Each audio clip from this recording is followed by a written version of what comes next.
Welcome back mga kalapatids. Nag-aantay ng pagkain yung mga alaga natin. Ito ang ibibigay natin mga kalapatids. So halo lang natin sa patuka. Maganda to sa kalusugan nila mga kalapatids. Ito nga yung patuka nila.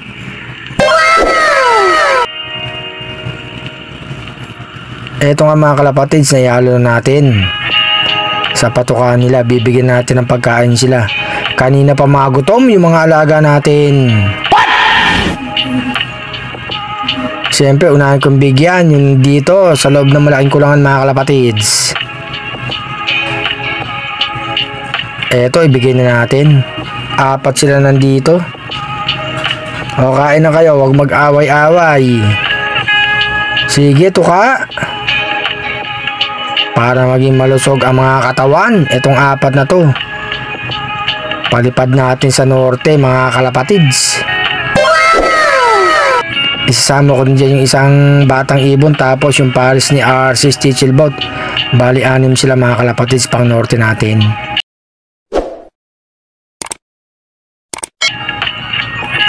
Patukain ko na rin si Padrino mga kalapatids. Kanina pa gutom to. Nanuka na naman. Tapos etong mga stockbirds natin mga kalapatids.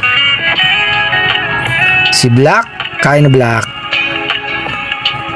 Siyempre sa baba magpares Stichelbot mga kalapatids. Kumain na kayo. Mga kondisyong ibon.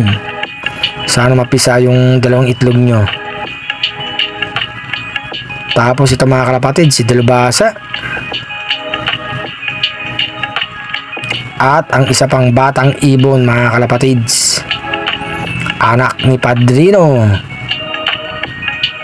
Eto mga kalapatids si Padrino, wow na yan. Bigyan natin ng tubig. Pangwalayo ang ibon mga kalapatids.